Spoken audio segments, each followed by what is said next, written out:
a little bit of Angel Reese when she played Caitlin Clark, but everybody else playing in 4,000, 5,000 seat arenas until Caitlin Clark came in. Yeah, viewership was up. Yes, they signed a new TV deal, which is going to pump $2 billion into the league, but they're still projected to lose money. Chaos erupted in the WNBA as the league faced a staggering $40 million loss in the playoffs following Caitlin Clark's debut season. Honestly, I couldn't be happier witnessing this meltdown. The league had reached unprecedented heights, raking in billions thanks to Clark's inaugural season. But everything collapsed the moment she was eliminated from the playoffs, resulting in massive financial losses. Truly, this downer felt entirely deserved. What entitled players in the WNBA just can't seem to understand is, you get what you put in, and right now, you are getting exactly what you deserve. All season, you have complained about Caitlin. Caitlin literally carries the entire league on her shoulders, filling arenas, selling out jerseys. But what does she get in return?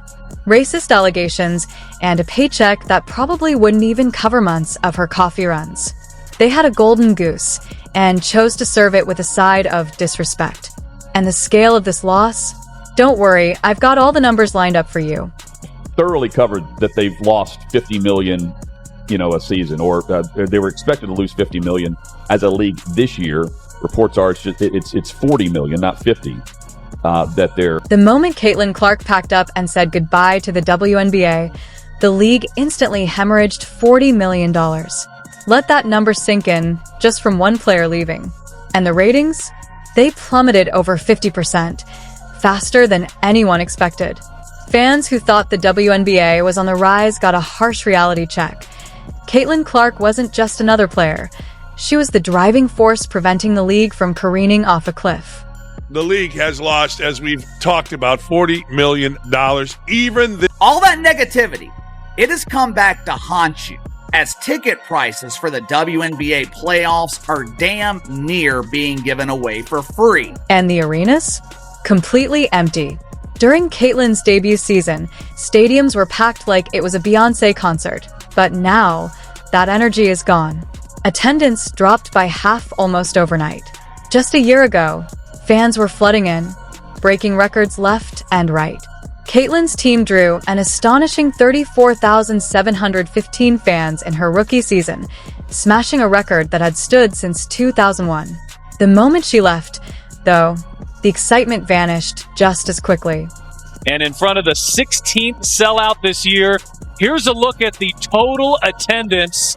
And the Fever are going to be over 200,000 higher than the next highest total attendance in league history. Clarkonomics, my friend, Clarkonomics. And the merchandise? During Caitlin's rookie season, Clark jerseys were everywhere, flying off the shelves and sending WNBA merch sales soaring by 61%. That wasn't just growth, it was a rocket launch. But the moment she announced her move to Europe, sales crashed. Retailers and sponsors were left scrambling, realizing the league hadn't just lost a player, they'd lost the golden goose laying all the golden eggs. Arenas went empty, and the fans vanished.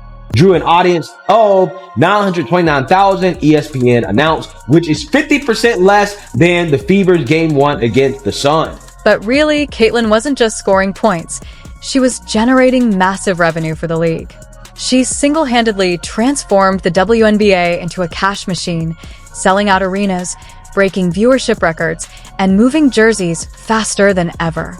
Suddenly, even people who had never watched a WNBA game were glued to their screens, thanks to Caitlin's off-the-charts social media presence, which racked up nearly 2 billion views, a fourfold increase from the previous year.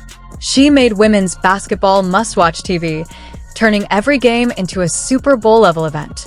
Clark drew a WNBA record 1.84 million viewers to her first playoff game against the Connecticut Sun on September 22nd. While competing with an NFL Sunday, she followed it up with another record audience of 2.54 million viewers. When Caitlin joined, the WNBA started pulling in serious money, around $2 billion. Ticket sales, sponsorships, and broadcast deals all finally generated real profits. For the first time in ages, the league attracted over 3 million total fans. Caitlin didn't just play basketball. She changed the entire game, turning the WNBA into a revenue powerhouse and hitting financial milestones the league hadn't even imagined since its inception. All season, you have complained about Caitlin Clark. All season, you have allowed your jealousy, your bitterness to cloud your judgment. All season, you have allowed your emotions to take over, which got in the way of what could have been an unbelievable year that set the foundation for the future of the WNBA. Here's the kicker. You'd think the WNBA would have treated Caitlin like royalty. But no. Instead of recognizing her as the league's future, they downplayed her like she was just another player. Meanwhile, critics and rivals were busy slinging absurd racial accusations at her. The league neither defended her nor acknowledged her true value. And the worst part? They paid her a pittance compared to what she was actually worth. Is it any wonder she looked to Europe and said, "I'll take that paycheck"? They knew her value and weren't about to waste time with empty promises. I can never remember any male athlete ever entering into a new league and being treated like this. To me, what's interesting about what's going on right now is none of her teammates are standing up for her because I don't think they like her either because they don't like the fact that she's white and straight. She's actually the minority here and she's being treated unfair. The league had a superstar in the making, yet instead of celebrating her rise, they got tangled in drama and distractions.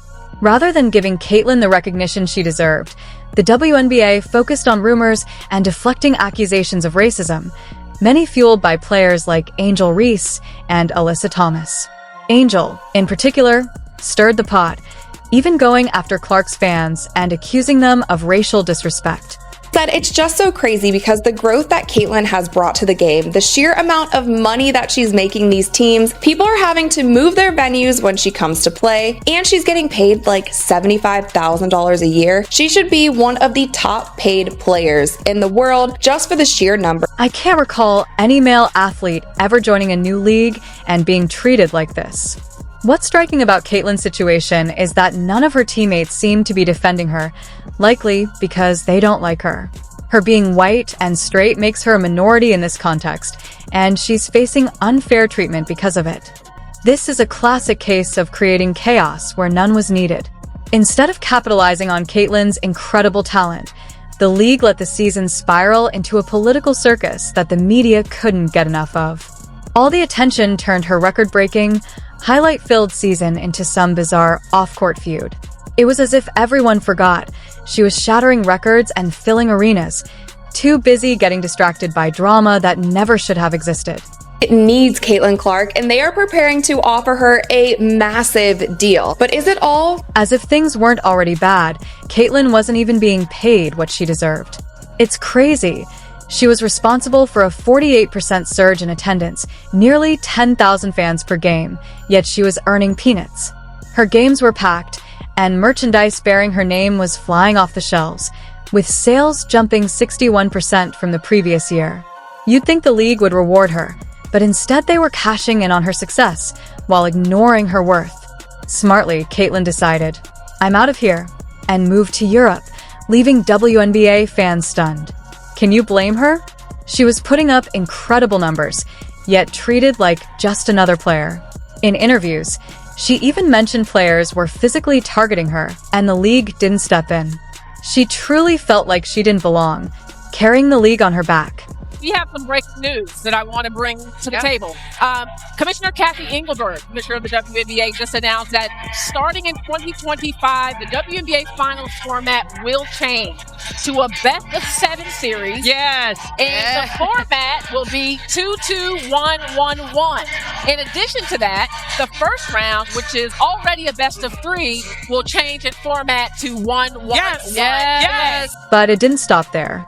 Engelbert wasn't finished. She also revealed that starting in 2025, the regular season would expand from 40 to 44 games, and the league would add a 13th team, the Golden State Valkyries. The league was clearly trying to appear like it was still thriving, but without Caitlin, it all seemed like window dressing on a crumbling structure. Extra games and a new team sound promising, but the reality was clear. Without Clark, the WNBA's push for a sustainable business model was increasingly unstable. In short, The league was trying to patch a sinking ship, and unless Caitlin Clark returns, it's in for a very rough ride.